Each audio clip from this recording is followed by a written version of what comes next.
Así que yo le invito ahora que abra su Biblia en Hechos capítulo 7. Es el último sermón de Hechos 7. Yo sé que llevamos un rato allí, pero creo que ha habido bendición para cada uno de nosotros a ver a este siervo de Dios lleno de gracia y del Espíritu Santo, lleno de sabiduría. Las palabras que están allí escritas quedaron como palabra inspirada de Dios. Dios le utilizó de una manera singular en un momento especial de la historia, y por eso nosotros tenemos esto que se le ha conocido muchas veces como la defensa, el discurso de Esteban en Hechos capítulo 7. Y les voy a pedir a quienes les sea posible hacerlo, que se pongan de pie para la lectura de la palabra de nuestro Dios.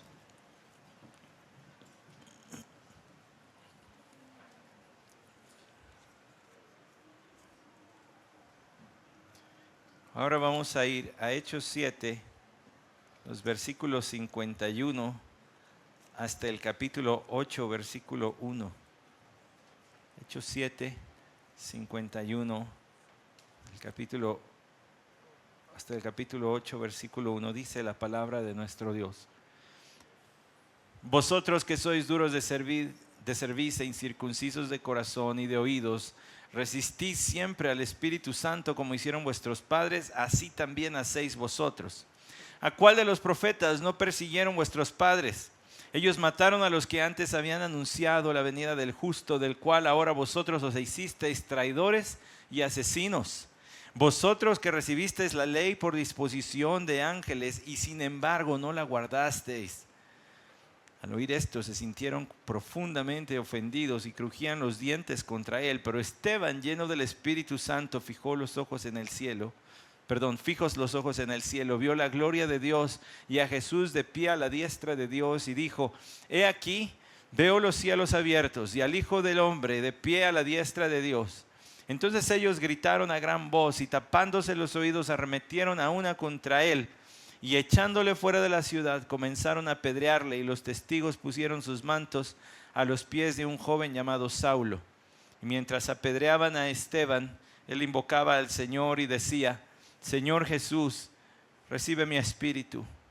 Y cayendo de rodillas, clamó en alta voz: Señor, no les tomes en cuenta este pecado. Habiendo dicho esto, durmió. Y Saulo estaba de completo acuerdo con ellos en su muerte. En aquel día se desató una gran persecución en contra de la iglesia de Jerusalén, y todos fueron esparcidos por las regiones de Judea y Samaria, excepto los apóstoles. Vamos a orar. Señor, nos acercamos con reverencia porque venimos a tu palabra. Nos acercamos con reverencia porque venimos al texto santo, palabra inspirada, palabra útil, para hacernos capaces, equipados para toda buena obra. Ayúdanos a vivir las obras que emanan de este texto. Lo rogamos en nombre de nuestro Salvador Jesús. Amén. Tome su lugar, por favor. Usted y yo nos hemos acercado al capítulo 7 del libro de los Hechos y hemos puesto la perspectiva que parece la más competente, la mejor para lo que estamos viendo nosotros en todo el flujo del texto, en todo el pensamiento de Lucas. Es que esta ocasión del juicio de Esteban tuvo implicaciones para el resto de la historia del cristianismo, y no me parece estar exagerando cuando digo eso, puesto que usted leyó junto conmigo en aquel día, en el día de la muerte de Esteban, en el día del martirio de Esteban, se desató una gran persecución en contra de la iglesia de Jerusalén, y todos fueron esparcidos por las regiones de Judea y Samaria, excepto los apóstoles. Todos estaban concentrados en Jerusalén, y a partir de este punto son dispersos, quedaron dispersos. Nuestro Señor lo había dicho.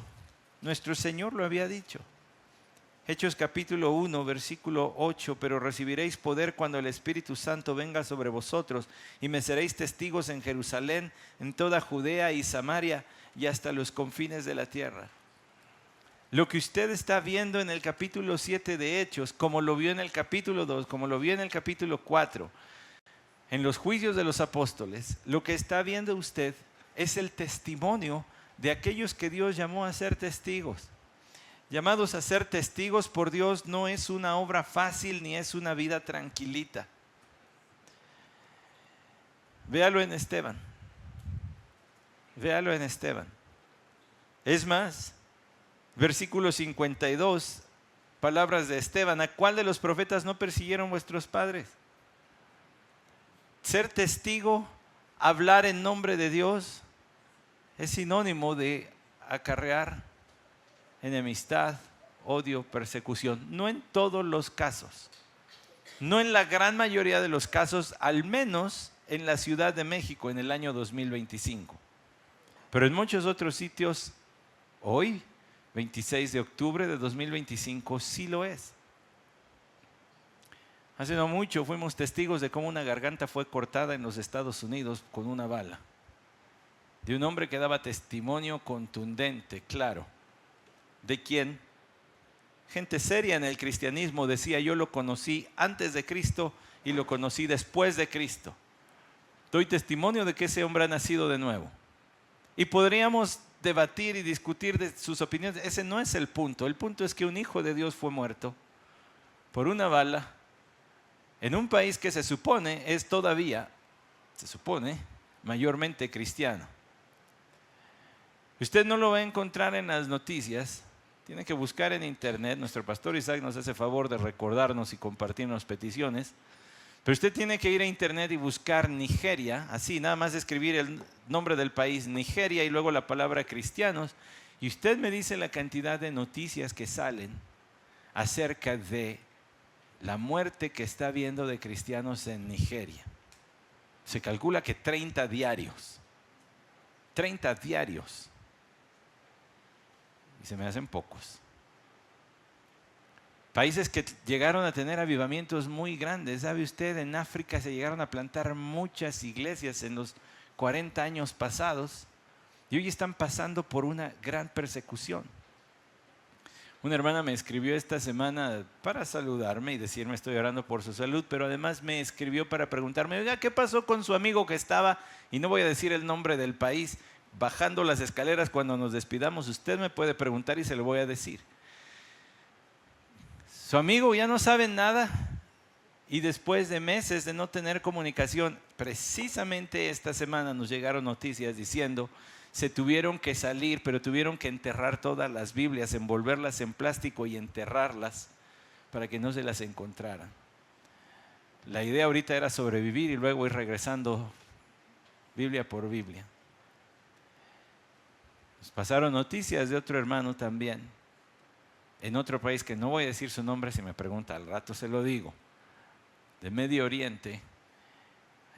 Con él estuve el julio del año pasado, estuvimos juntos una semana, y un hombre del Señor verdaderamente fuerte en la fe,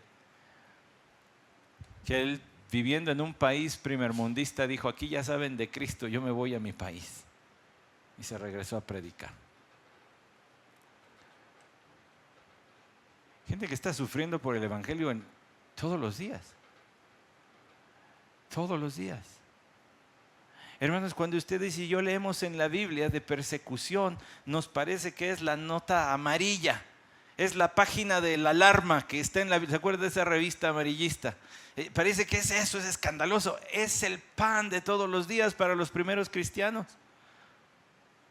Para los primeros cristianos, Jesús no era un accesorio que añadías a tu vida para que fuese más bonita, más llevadera, para tener a quien orar. Para los primeros creyentes, abrazar a Cristo era cuestión de vida o muerte. Hoy muchos quieren tener a Cristo como un accesorio, algo que pueda mejorar mi vida, me ayuda, porque voy allí y estoy en paz unas horas. Y luego ya, no es un accesorio. Para otros Jesús es un inconveniente necesario, una molestia necesaria. Pues ¿cómo no voy a ir si toda mi familia va? ¿Cómo no voy a ir si mi abuelo, mi abuela, mis tíos, mis padres? Pues ahora me toca a mí. Pues me molesta, pero es necesario porque si no me veo mal, me veo como la oveja negra de la familia. Pero en la Biblia ninguno pensaba eso de Jesús. En la Biblia ninguno tenía un concepto tan bajo de Jesús. Sabían que abrazar a Cristo era soltar al mundo y que jurar fidelidad al Señor era hacerte de muchos enemigos, incluso las autoridades. Y en muchos casos eso fue cierto. El caso de Esteban es particular porque parece que los miembros del Sanedrín y otros que pudieron estar bajo sus órdenes por fin encontraron cómo dar rienda suelta a su odio contra Cristo. Por fin. Ya habían querido matar a los apóstoles, ¿se acuerda? ¿Quién intervino, se acuerda? El Rabán, para que se acuerde, con el perfume. El Rabán, Gamaliel. Los habían querido matar y fue Gamaliel el que intervino y dijo, no los maten, se van a meter en un problemón. Miren, si es de Dios, sigue. Si no es de Dios, no sigue. Es la manera más ridícula de discernir la voluntad de Dios, por cierto. Si se da, era del Señor. Si no se da, pues no. Bueno, hay muchas cosas que se dan y no son voluntad de Dios, son pecado. Ahí se contuvieron, ahí se detuvieron. Pero una vez que matan a Esteban, ya no se detienen. De una vez acabamos con todos. Esta semana leía yo algunas noticias. Y aquí cerca, en el país vecino, un imam, lo que vendría siendo algo así como el pastor de una mezquita musulmana, hizo declaraciones muy serias y muy fuertes, particularmente estando en un país que hasta el día de hoy es considerado mayormente cristiano. Y dijo, el Islam no es compatible, no va a coexistir con nadie. El Islam es mayor que todos y se debe imponer aún sobre el uso de la fuerza. No vienen a coexistir. Es lo que me da risa, hermanos. Es que se ve muy bonito, ¿no? Aquí venimos para... Que me da risa es que eso se ha dicho siempre y Cristo siempre vence, los detiene. Y entre más se encarreren, más los va a parar. No sé a qué costo, ni me interesa, pero los va a parar. No pueden ni podrán. Todos los que han querido acabar y exterminar el cristianismo han quedado muertos en su intento. Y si no es ahorita, será en el día del Armagedón, pero de que mueren, mueren. Y la iglesia cristiana tiene 2000 años y es apenas el arranque, apenas estamos agarrando vuelo, porque a nosotros nos toca estar toda la eternidad con el Señor Dios. Es apenas el inicio, apenas es para agarrar vuelo, porque luego le vamos a servir por toda la eternidad. Esto es apenas el calentamiento, es apenas la entradita. Al rato nos vamos a la gloria y allí sí ya no nos para nadie por toda la eternidad. Y más pila que el conejito Energizer, porque ni siquiera hay, ya vio que en el cielo no hay ni noche, ¿no? Es cuando se va a dormir uno. Entonces nos debe dar energía para servirle sin parar. Bueno, pues entonces ya está. Pero todo eso es solamente una pequeña introducción, porque Esteban cambia el tono del discurso. De argumentar pasa a confrontar. De explicar pasa a encarar. De defender pasa a la ofensiva. Ahora es tiempo de predicarles a ustedes. Y le voy a decir algo. Tal parece, a mí también me suena así, y hallé consuelo en darme cuenta que hermanos expertos en Biblia dicen, y no terminó el sermón. Tal parece que Esteban no terminó el sermón. Lo interrumpieron. Porque si usted pone atención, no predicó de Cristo clara y abiertamente más que la mención del justo aquí. Pero no les dijo, y arrepiéntanse y vuelvan de sus pecados y vendrán tiempos de refrigerio, como sí lo hizo Pedro en otras instancias. Aquí no, aquí le interrumpieron el sermón, agárralo ya. Se le quedó la conclusión, es que ya estaba encarrerado, ya iba camino al cielo. Sus ojos vieron el cielo antes de que su cuerpo llegara allí. Antes de que su alma llegara al cielo, él ya lo estaba viendo. El Salvador del que predicaba le dejó verlo para poderle dar fuerza en sus últimos minutos. Y nosotros entramos al terreno, un terreno, hermanos, estas letras, estos renglones provocan reverencia. Usted y yo estamos ante el primero que experimentó la promesa del Señor. ¿Sabe a qué promesa me estoy refiriendo? Regrésese al Sermón del Monte y todavía es la introducción. Pero es que hay tanto que decir que no sé cómo lo voy a decir.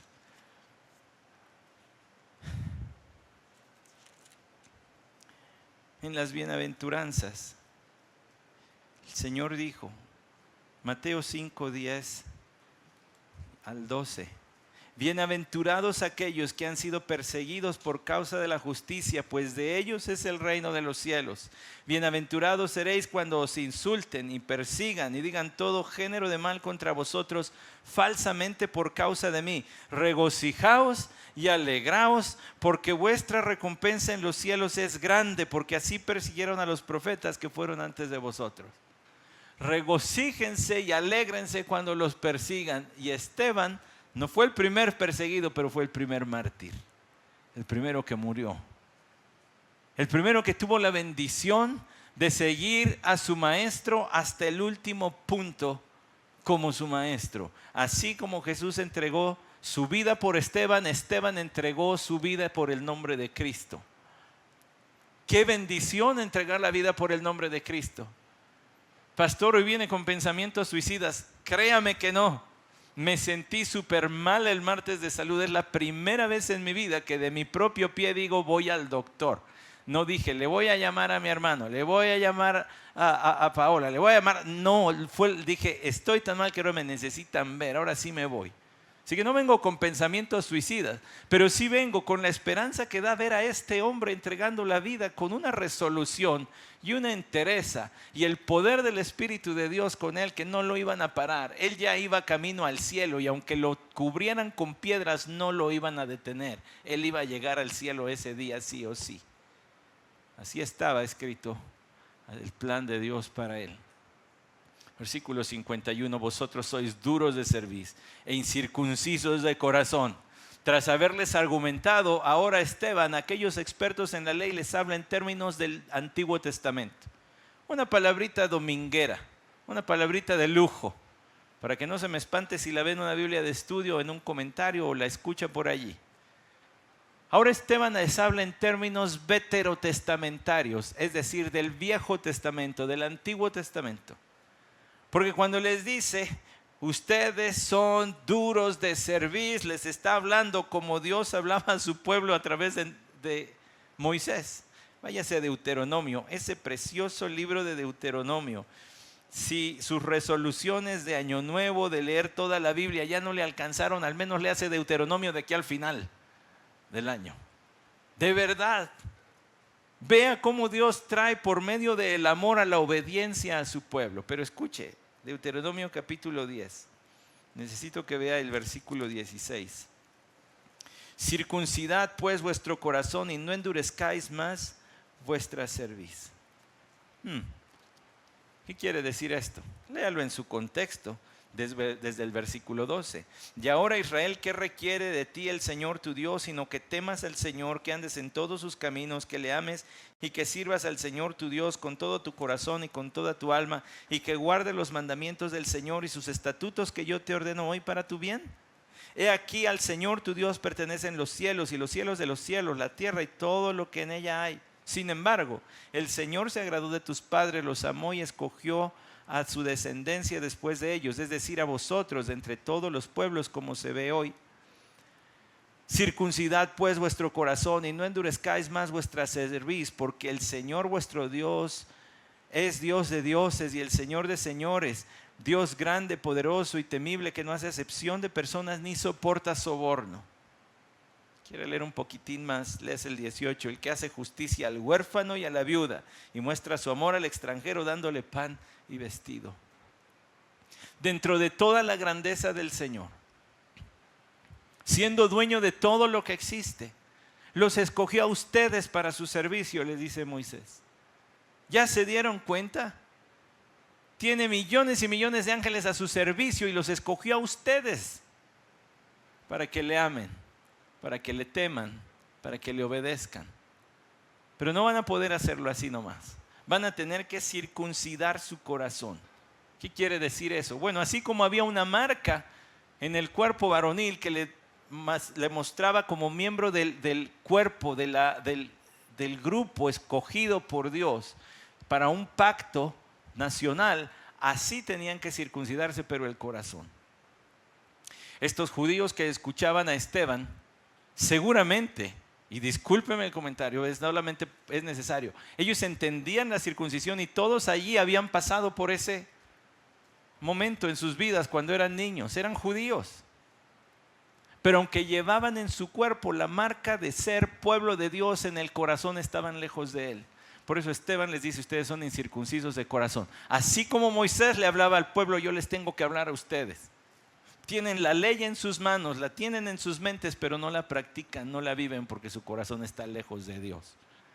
Son incircuncisos de corazón. Y les dice además, y de oídos. Es decir, por más que se expongan a la ley, ustedes no hacen caso. Tiene que haber un cambio radical en sus mentes. Escuche, porque luego la siguiente acusación, ellos sabían, ellos entendían la gravedad de la acusación a la luz del Antiguo Testamento. Resistís siempre al Espíritu Santo como hicieron vuestros padres, así también hacéis vosotros. Ustedes resisten al Espíritu Santo. Qué tremenda acusación. Porque de acuerdo al Antiguo Testamento, resistir al Espíritu Santo era cosa muy, muy grave. Tiene que acompañarme ahora a Isaías capítulo 63. Le voy a estar llevando a estos primeros, pero luego cuando agarremos vuelo ya no voy a poder o no salimos hoy de aquí. Yo no tendría problema, yo creo que usted tampoco, pero nuestros niños sí. Les va a dar hambre.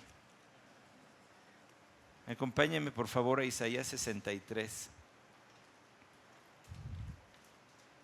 Versículo 10, para que vea la gravedad de resistir al Espíritu de Dios. Mas ellos se rebelaron y contristaron su Santo Espíritu, por el cual Él se convirtió en su enemigo y peleó contra ellos. Dios considera enemigo al que resiste al Espíritu Santo. Ahora le voy a decir algo clarito. ¿Cómo el Sanedrín, cómo este grupo de 70 hombres habían resistido al Espíritu Santo? Porque habían tenido el testimonio del Señor Jesucristo, a quienes ellos condenaron, habían tenido el testimonio de los apóstoles, a quienes ellos apenitas habían dejado libres, y ahora tenían el testimonio de Esteban y no estaban creyendo en Cristo Jesús. Eso es resistir al Espíritu Santo. ¿Tiene su reflejo ese en el Nuevo Testamento? Por supuesto que lo tiene su reflejo en el Nuevo Testamento. Resistir al Espíritu de Dios no es una cosa mística y esotérica. Resistir al Espíritu de Dios simple y sencillamente es resistir la exposición de la palabra de Dios, tan fácil como eso. No tiene escapatoria. Pablo les dijo a los tesalonicenses, primero a los tesalonicenses, capítulo 5, versículo 19, no apaguéis el espíritu, no menospreciéis las profecías. Cuando alguien se para a exponer la palabra de Dios y tú dices, ay, este cuate, ay, ya estoy cansado.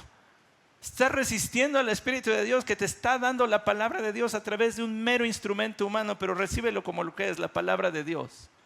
Así lo hicieron los tesalonicenses, así dice el capítulo 1, cuando llegó el Evangelio lo recibiste como lo que es palabra de Dios. Y estos habían resistido a la crema innata del cristianismo en ese momento. Habían tenido a los apóstoles frente a ellos, primero a Pedro y a Juan y luego a todos los demás, y ahora a Esteban, y no hacían caso.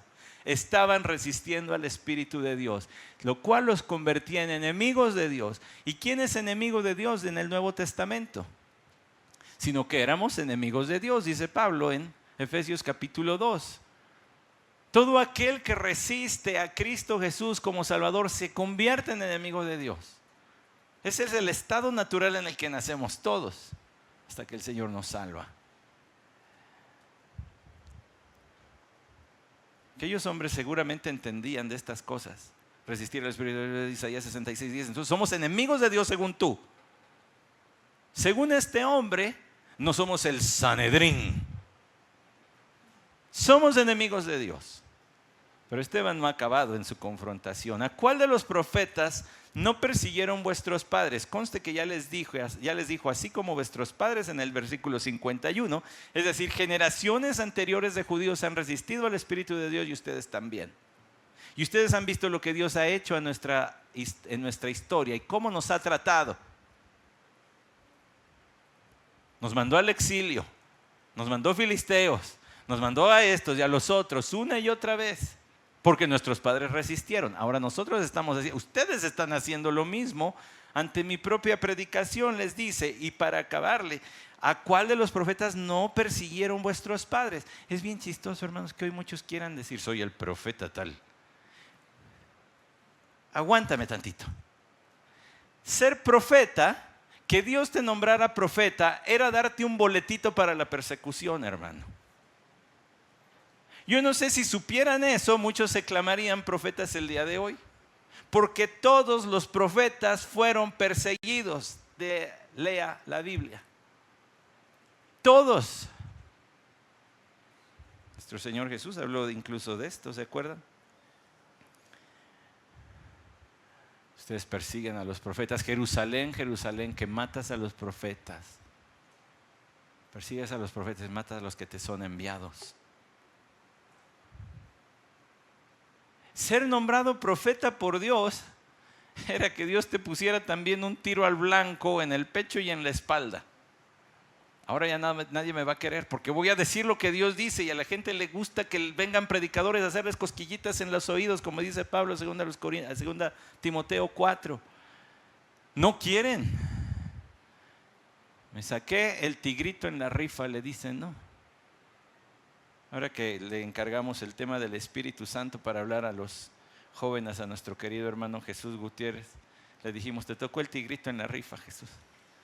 Es un tema gigantesco, ¿cómo lo das en 50 minutos? Pero bueno, lo hizo muy bien, gracias a Dios, ahí luego verá la grabación.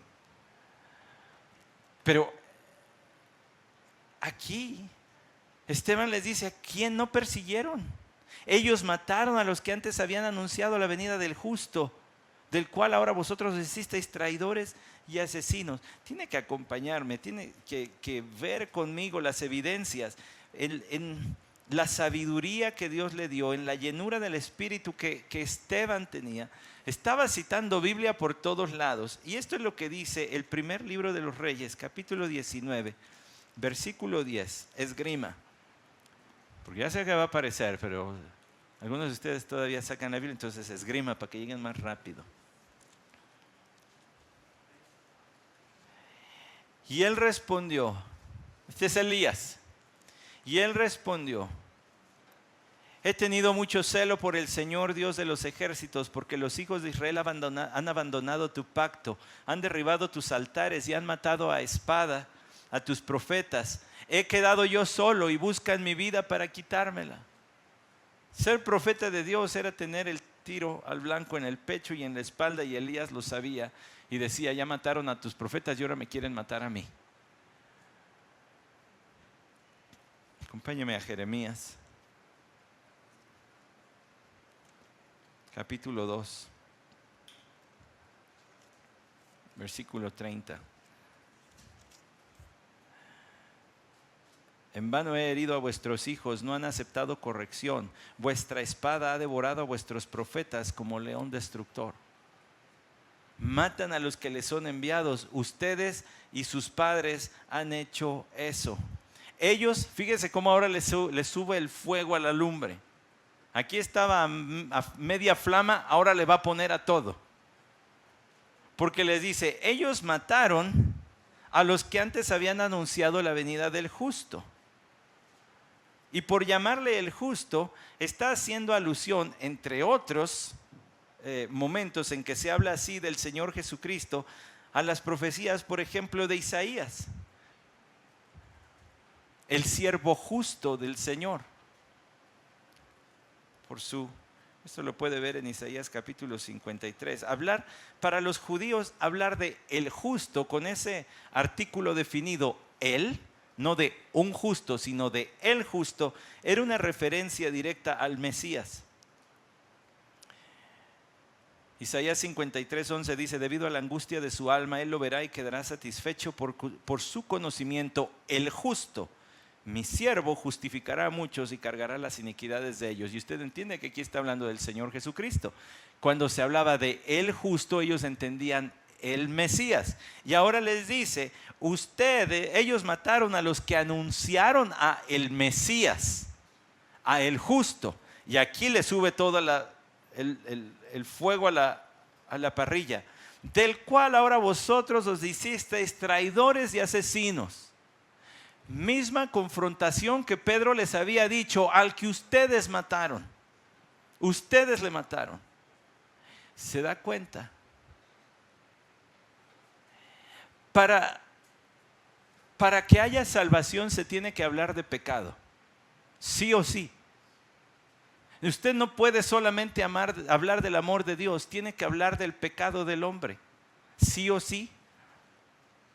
Y no le tiemblen las piernitas cuando lo tenga que hacer, porque no está hablando usted de su opinión, está hablando en base a la autoridad de las enseñanzas de las Escrituras.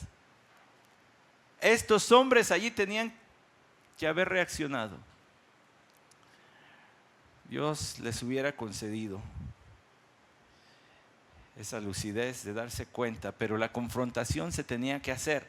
El asunto de Esteban no era cómo reaccionaban, el asunto era ser fiel al mensaje que él tenía que dar. Y lo mismo es con usted y conmigo. El resultado es de Dios. Nosotros tenemos que decir lo que te tiene que decir. ¿Y qué pase? Pues quién sabe. Pero nosotros tenemos que decirlo. Ahora escuche bien, porque les dice: vosotros os hicisteis traidores y asesinos. Asesino me queda claro por qué le los dice, pero ¿por qué les dice traidores? Para ser traidor de alguien tienes que llevarte bien con él primero, ¿no? Tiene que haber una relación de paz o algo así. ¿Por qué les dice traidores? Porque a lo suyo vino, los suyos no le recibieron. Porque él vino como siervo y ellos lo trataron como reo. Porque él vino como sabio, como consejero, dijo Isaías, y ellos lo tiraron de a loco. Él les extendió la mano y ellos la crucificaron. Son unos traidores. Él les hizo bien y ustedes no lo quisieron. Bueno, pero eso fue aquella generación, imposible de repetir, sí, imposible de repetir en el sentido literal, pero diariamente la humanidad sigue recibiendo de Dios millones y millones de bendiciones. Y no es por sonar cursi ni romántico, no lo tome así, porque lo dice la palabra de Dios. Él da a todos vida y todas las cosas, y hace salir su sol sobre justos e injustos, y Él a todo mundo le da algo de bondad, alguna muestra de bondad, un abrazo, una sonrisa de alguien. A todo mundo, hasta Hitler salen fotos abrazado de niños que parece que eran sus hijos o alguien así de su familia. Hasta ese hombre tenía muestras de Dios a su alrededor. Vaya, hasta los que adoran a Satanás, lo que se lo comen porque Dios se lo permite que se lo coman, no Satanás. Es la bondad de Dios hasta sus enemigos, de los cuales nosotros también estábamos en el mundo. Siendo enemigos de Dios, tampoco nos arranquemos los cabellos del susto. Nosotros también éramos tan enemigos como cualquier satánico lo era, pero el Señor tuvo misericordia de nosotros. Traidores. Traidores a un Dios que da y da y da bendición. Por eso Esteban les dice, ustedes son unos traidores y asesinos, vosotros que recibisteis la ley por disposición de ángeles y sin embargo no la guardasteis. Usted puede ir al Éxodo y checar las veces que quiera, Éxodo 18 al 20 o todavía más para allá, y no va a encontrar ángeles. Pero en la tradición judía sí habían dicho ellos, es que Dios utilizó ángeles como intermediarios. Entonces ahora Esteban se mete a sus terrenos para decirles, bueno, la escritura no lo dice, pero ustedes piensan que hubo ángeles. Bueno, recibieron la ley por medio de ángeles y aún así no lo obedecieron. Ahora espérese de eso, ¿no? Espérese de esto. Porque es como irle a decir, no sé si todavía se dice, al menos yo crecí escuchando, no, le quieres vender chicles a Don Adams. Porque había chicles Adams, ¿se acuerdan que venían hasta en una cajita? Ah, bueno, no estoy solo. Algunos están jovencitos y no tienen ni idea de lo que hablo, pero otros están experimentados, ¿eh? No les estoy diciendo otra cosa, están experimentados y saben de lo que hablo. O luego dicen, ¿quieres venderle barbas a Santa Claus? Esteban les está diciendo a los meros expertos en la ley, ustedes recibieron de parte de Dios la ley y no la obedecen. A mí me parece que aquí Esteban hasta les está en su confrontación siendo un poco condescendiente, porque bien podía haberlos destrozado como bola de boliche, hacer una chuza. Y le voy a decir por qué. Porque bien les pudo haber dicho, y Moisés recibió de la propia mano de Dios la ley, y luego ustedes a su vez la recibieron y aún así no la guardan. Es decir, recibieron un mensaje directo de Dios, pero les baja tantito la cuota y les dice, a través de ángeles. Si esto es así, si esto fue así, bueno, la Biblia no lo dice, vemos un referente allá en el libro de Apocalipsis donde dice el mensaje que Dios dio a su Hijo Jesús para que lo diera a su ángel y su ángel se lo diera a Juan y Juan se lo diera a todos los santos. Bueno, pudo haber sido sí, pero más bien parece que Esteban está siendo condescendiente con la tradición judía para decirles, si se las voy a poner más barata, la ley les llegó por medio de ángeles, ni siquiera de parte directa de Dios, sino por mensajeros, eso quiere decir ángel, mensajero. Y ni así la obedecieron. Cuánto más es la gravedad si les recuerdo que la recibieron de parte directa de Dios. ¿Se dan cuenta cómo les está haciendo condescendiente? Se las estoy poniendo barata, les está casi diciendo. Su pecado es muy, muy grave. Al oír esto se sintieron profundamente ofendidos y crujían los dientes contra él. Es una expresión muy gráfica esta de crujir los dientes. Ofendidos. ¿Se imagina usted los rostros de estos 70 que se sentaban en una especie de semicírculo para poder ver uno los rostros de todos los demás y ponían al centro, en este caso al acusado? ¿Se imagina sus caras? Ay, perdón, ya les resoplé aquí en el micrófono. ¿Se imagina sus caras? Y crujían los dientes de apretar. Y posiblemente sí tenían un lapso ahí de bruxismo, diría mi dentista, ¿no? De apretar ahí los dientes, de tensión, pero déjeme decirle algo más. Hay otros lugares donde se habla de crujir los dientes, ¿se acuerda? Allí será el lloro y el crujir de dientes. Pues ya están practicando. Ya están practicando. Les comentaba hace rato, les invito otra vez a los estudios de la mañana, estamos hablando de la familia, estamos hablando de la crianza de los hijos. Les decía que mi hija nos hizo la pregunta de a dónde dice la gente que se van los muertos. A ver, hija, espérate, ¿a dónde se van los que creen en Cristo? Al cielo, y los que no, al infierno. Ok, estamos claros en eso. ¿A dónde dice la gente que se van los muertos? Y empezamos a repasar lo que, pues por el tiempo en el que estamos, ¿verdad? Lo que dice la gente de a dónde se van los muertos. Y entonces le tuve que describir el infierno como lo dice la Biblia, la palabra de Dios. Es un lugar oscuro, de confinamiento solitario. Ahí no hay quien te abrace, quien te consuele y diga, ya vamos a estar bien, no te preocupes. Allí todo mundo está sufriendo lo indescriptible, siendo carcomido por gusanos que nunca acabará ese dolor, quemándose para siempre en soledad, en oscuridad. No hay camaradería, no hay consuelo. Todo el mundo está gritando desesperado de dolores, todo lo que escuchan por toda la eternidad, y nadie los va a sacar de allí. No hay salida.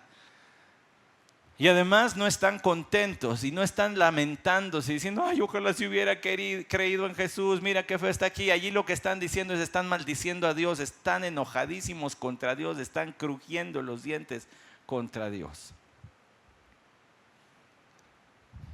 Bueno, estos hombres, si no los alcanzó la gracia de Dios, ya tenían práctica en crujir los dientes, pero contra Esteban.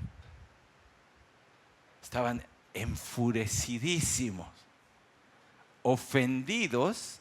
Apela hacia el interior, a lo que sentían en el interior, y crujir los dientes, a que sus cuerpos denotaban un enojo contra Esteban.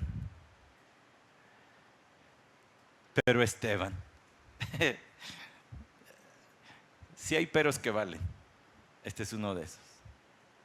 Pero Esteban, versículo 56, lleno del Espíritu Santo, fijos los ojos en el cielo, vio la gloria de Dios y a Jesús de pie a la diestra de Dios.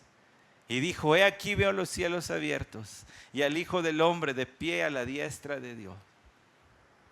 Y mientras que todo era gruñidero, enojo, interior, exterior, no aparente y muy aparente, Esteban estaba controlado, bajo el control del Espíritu de Dios. Y Dios le permitió que sus ojos se adelantaran a su alma. Antes de que su alma llegara al cielo, él ya estaba contemplando el cielo. Tratando de explicarle a mi hija el cielo, le decíamos mi reina y yo en el camino para acá. El cielo va a ser como ir al templo y no volver a casa jamás. Ya la hicimos. Estar aquí todo el tiempo. Y luego le dijo a mi esposa, pues va a ser como el campamento de la iglesia. ¿Te acuerdas que vivíamos allí y todo? No más que sin camas, porque pues si no hay noche, no vamos a necesitar camas.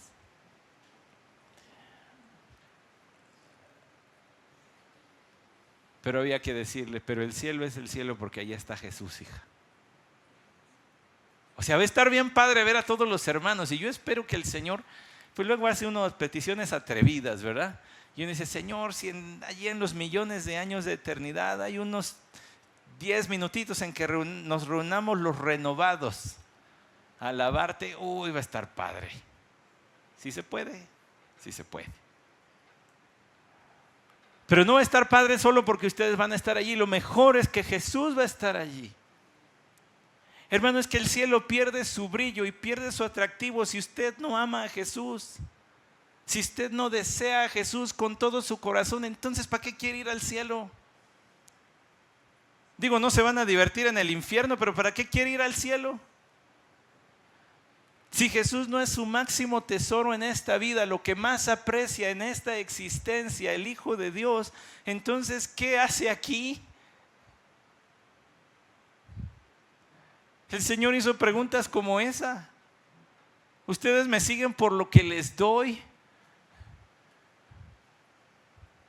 Y muchos se fueron y se volteó a sus discípulos y les dijo, ¿y ustedes también se quieren ir? ¿A quién vamos si solo tú tienes palabras de vida eterna? Los apóstoles encontraron en Jesús algo que no encontraban en nadie más. Palabras de vida eterna. Tus palabras dan vida. Estábamos muertos, hoy estamos vivos, Jesús. ¿A dónde más vamos? Tenemos un chorro de maestros, un chorro de rabinos, pero esos no nos sirven de nada. Tú sí tienes palabras de vida eterna. Tú enseñas con autoridad y no como los escribas. Pero es imposible apreciar el inmenso valor de Cristo a no ser que usted haya entendido de una buena vez el horror y asquerosidad del pecado en el que usted y yo vivíamos. No se puede porque entonces Jesús es una persona trivial. Otra vez es un accesorio o es una incomodidad necesaria, pero no se puede. Si yo considero que mi pecado es cosa de nada, pues total ya. Entonces lo que hizo Jesús es cosa de nada, total ya. Pero si mi pecado es la peor cosa que me plagaba en mi vida y Jesús tomó mi lugar para recibir el castigo por ese pecado, entonces no hay nada que me pertenezca a mí, todo es de Él porque Él me rescató. Y el problema está, hermanos, en que muchos cristianos no entienden que cuando vinieron a Cristo se acabó su vida. Y siguen actuando como que son dueños de su agenda, dueños de sus monederos, dueños de sus familias, dueños de todo lo que tienen y no lo son. ¿O no lo somos?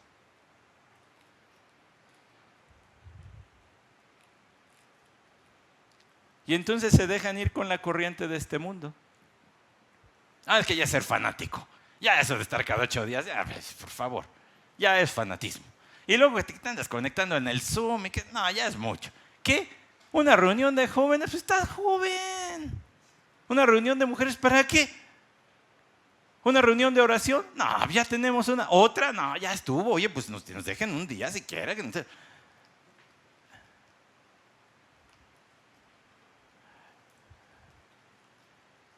Yo me pregunto qué va a pasar cuando llegue la persecución. Porque no digo que va a llegar, no lo puedo asegurar, pero si llega y si la concede el Señor, ya le dije, busqué Nigeria, busqué Huasteca Potosina, busqué Huasteca Hidalguense, busqué Huasteca Veracruzana, busqué Huasteca Tampiqueña, busqué Estado de México, busqué Guerrero, busqué Michoacán, busqué Chiapas, búsquelos.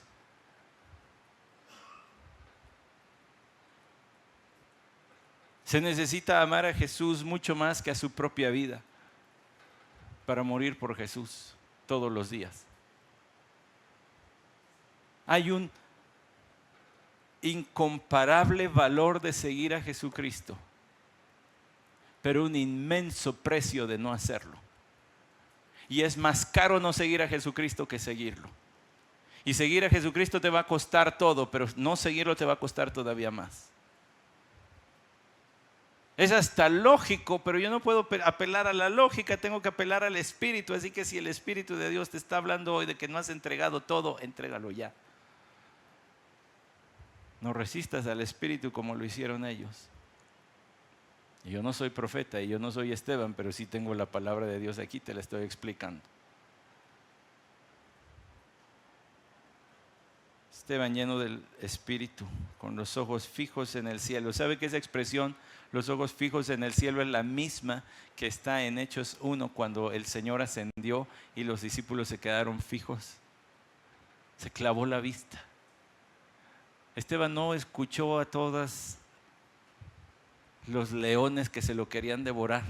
Esteban estaba con los ojos fijos, puestos los ojos en el autor y consumador de la fe.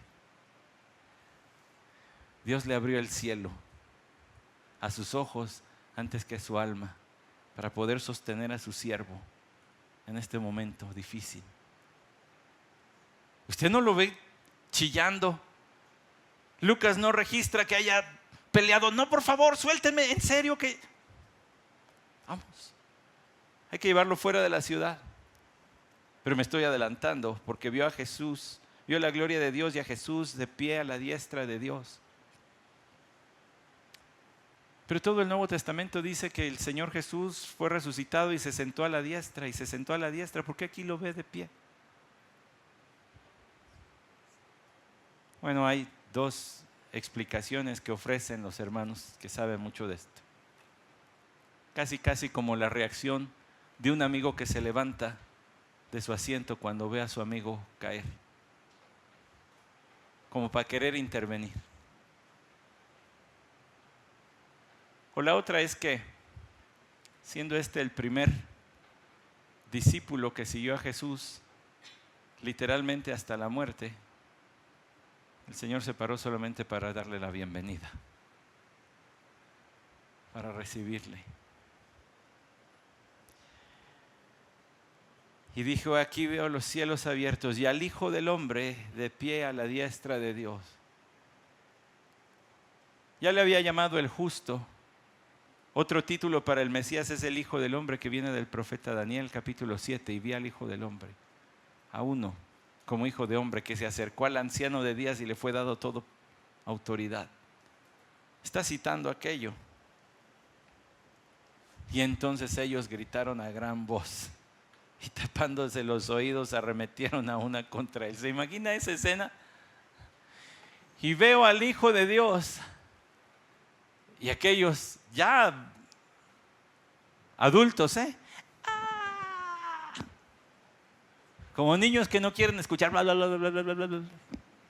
No sé qué hayan hecho, pero no querían oír. Ridículos. Escuchen la palabra de Dios, escuchen al siervo de Dios, teman ante lo que está sucediendo.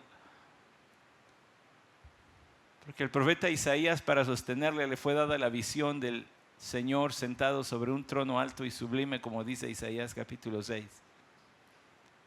Porque a su siervo Pablo, Dios le concedió apariciones.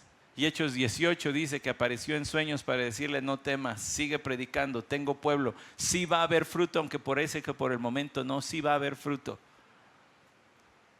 Según a los Corintios, dice Pablo: y conozco un hombre que no sé si en el espíritu o no, pero fue llevado al tercer cielo y se le concedió ver cosas. Y era para sostenerle. Y a su siervo Juan, ancianito, en una isla de trabajos forzosos, le fue concedido ver el Apocalipsis, a Cristo reinando. Dios siempre sabe sostener a los suyos hasta el último instante. No tenga miedo. Dios le va a sostener hasta el último instante. No sé cómo.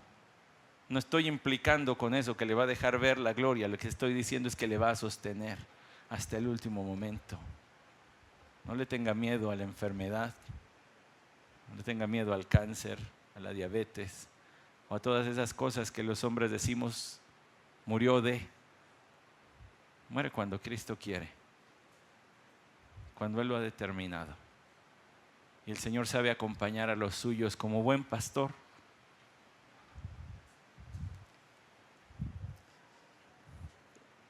Cuando usted llegue al cielo, se va a dar cuenta, simplemente viví el Salmo 23, ¿verdad? Jehová sí fue mi pastor y nada me faltó.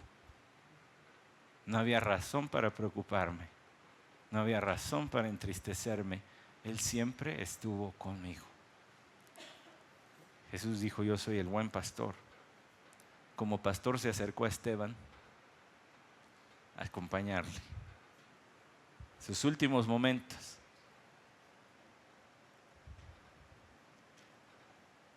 Y echándole fuera de la ciudad comenzaron a apedrearle. Y a no ser que usted se haya quedado con la idea infantil, ¿verdad? Algunos niños éramos buenos y tranquilos, pero tuvimos hermanos mayores. No es cierto. A todos, alguien nos habrá enseñado a hacer esos tirapiedras con un globito y uno de Durex.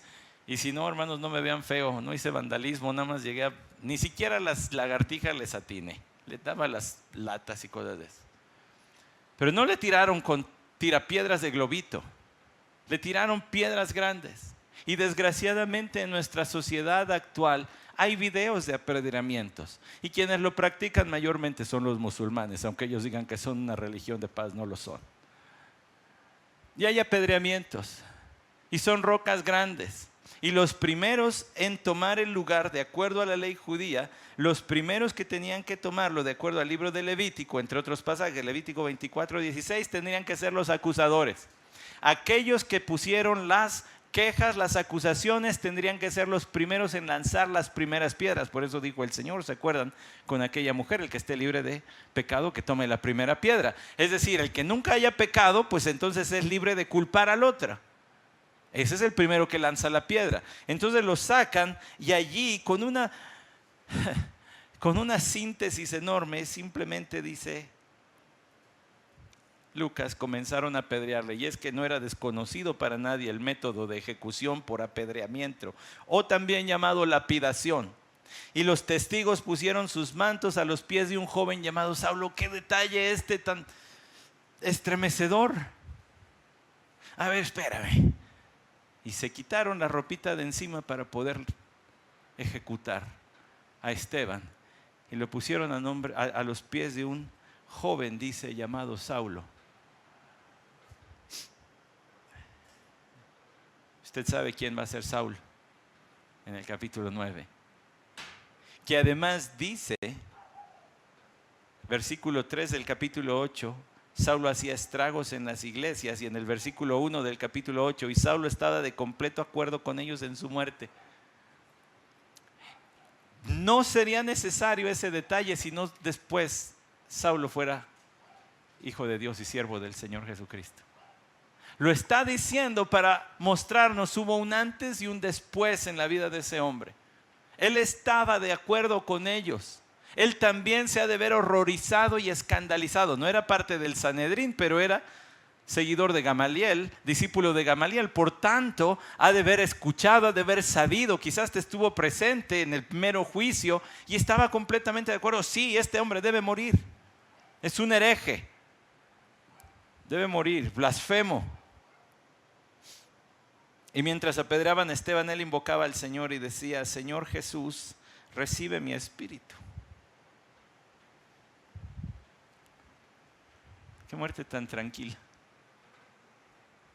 Hubo otra persona que dijo eso, ¿se acuerdan? El Señor Jesucristo. Padre, tus manos encomiendo mi espíritu. Y cayendo de rodillas, es decir, la lapidación empezó con él de pie, cayendo de rodillas, clamó en alta voz: Señor, no les tomes en cuenta este pecado. ¿Hubo alguien más que dijo algo similar? El Señor Jesús, que dijo: Padre, perdónalos, porque no saben lo que hacen. Ya me pasé del tiempo, pero necesito llevarle a la reflexión de todo esto y vamos a concluir los versículos. Pero aquí hay un punto clave. No les tomes en cuenta este pecado. Es como decir: Señor, ¿quién soy yo para que mi asesinato se los cargues como un pecado más? No soy digno. No soy nada. No se los cuentes. Permíteme elaborar sobre ese pensamiento. Es casi como decirle al Señor: Señor, nada más rompieron una escoba. ¿Qué es eso? No es nada. Rompieron un plato. Soy un instrumento, nada más. No les comes en cuenta ese pecado. Es que tú no estás listo para enfrentar la muerte hasta que no estés listo para encontrarte con Jesús. Y Esteban estaba listo para encontrarse con su Señor.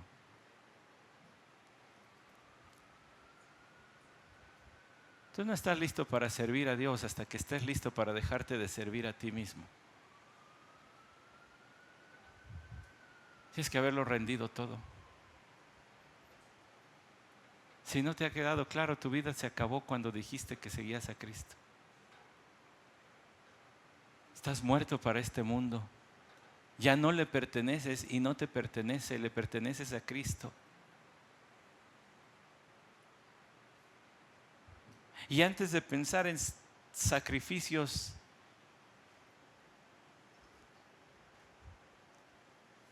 heroicos, pensemos en el diario vivir. ¿Mi vida representa que sirvo a Cristo? ¿He organizado mi vida alrededor del Señor? ¿O eso es para el pastor, porque además hasta le pagan? Pues él que lo haga. No, eso es de todos los que se dicen seguidores de Jesús. Pero si primero entra la escuela de los hijos, el trabajo y todo lo demás, y luego vemos si nos quedan ganas y también tiempo para servir al Señor, pues entonces, hermanos, estamos fritos. Jesús es el Señor de lo que te sobra, no de tu vida. Así lo organizaste.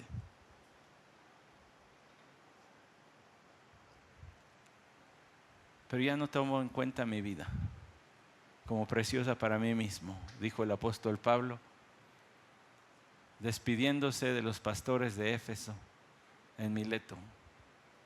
Hay algo que encontraron todos esos primeros cristianos que más vale, hermanos, más vale que lo encontremos. O vamos a vivir vidas cristianas de mediocre para abajo. Ellos encontraron el inmenso valor de seguir a Cristo y nada se le comparaba. Y sabían, tenían clarito que el imperio romano los iba a perseguir. Así dijeran, soy hijo de Dios.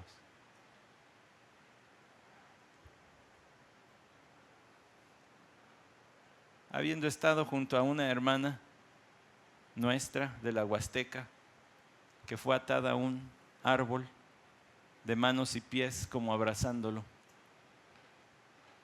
Y el pueblo, todo el pueblo hizo fila para tomar turno y golpearla con un fuste. El fuste es el fierro con el que le dan a los caballos. Y todo el pueblo pasó a darle.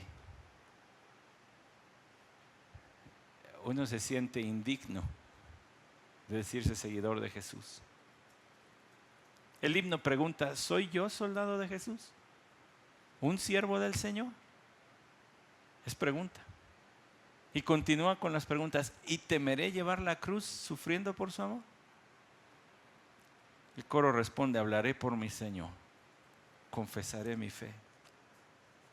El libro de Apocalipsis sigue hablando de mártires, esto no se va a acabar, llegará el final y seguirá muriendo gente por Cristo. En el capítulo 6 de Apocalipsis, en el versículo 11, lo dice claramente.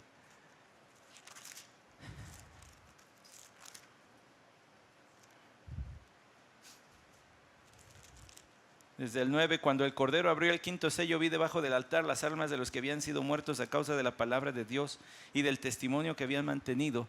Y clamaban a gran voz diciendo, ¿hasta cuándo, oh Señor Santo, verdadero, esperarás para juzgar y vengar nuestra sangre de los que moran en la tierra? Y se les dio a cada uno una vestidura blanca y se les dijo que descansaran un poco más de tiempo hasta que se completara también el número de sus consiervos y de sus hermanos que habrían de ser muertos como ellos habían sido. O sea, ya está determinado el número. ¿Quiénes están incluidos? No lo sé. Pero ¿por qué si los sellos son juicios de Dios, por qué mueren creyentes? Porque el juicio no es contra los creyentes, el juicio es contra sus asesinos. Dios lo va a vengar, mía es la venganza, dijo el Señor. Por vía de muerte rescatará de la gran tribulación a miles y miles, porque en el capítulo 7 le dice el ángel a Juan, ¿y quiénes son estas personas y de dónde han venido? En el capítulo 7, versículo 13 y el versículo 14, yo le respondí, no sé, y el ángel dice, son los que salieron de la gran tribulación, de la que habla Mateo capítulo 24 del 16 en adelante, donde dice, y habrá una persecución como nunca, y Dios sacará de aquí por vía de muerte, protegerá a su pueblo por vía de muerte. Y cuando llegan al cielo, ¿qué hacen? Llegan allí maltrechos y dicen, ay no, ya te serví, Señor, ya estuvo, dame unos años aquí de descanso. Llegan a alabar a Dios, casi como si dijeran, y lo volvería a hacer, valió la pena dar la vida por ti, y si quieres mándame otra vez y la vuelvo a dar por ti. Ellos han entendido algo que no sé si yo he entendido, no sé si usted lo ha entendido. Hay un inmenso valor en seguir a Cristo.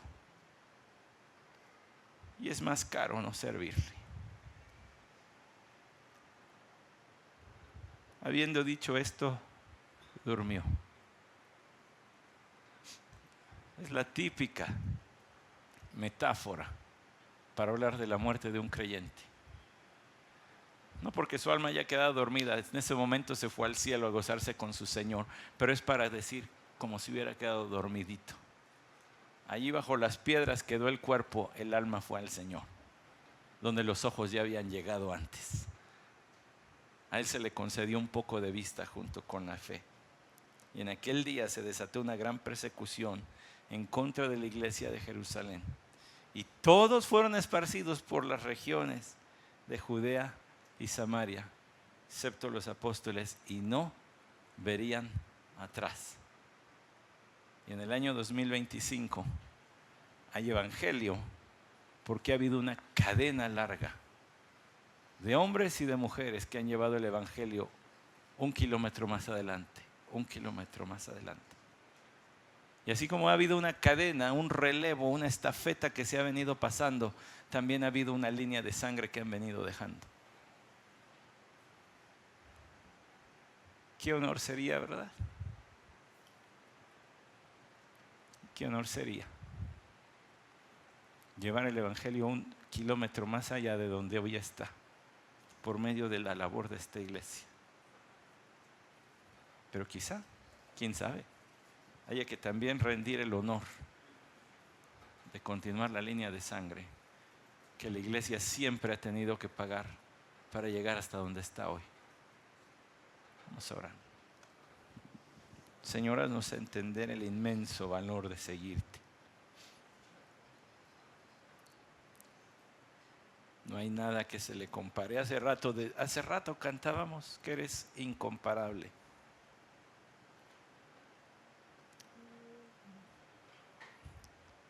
Tú eres nuestra porción en el cielo y fuera de ti nada queremos en la tierra. Como dice el Salmo 73, 25.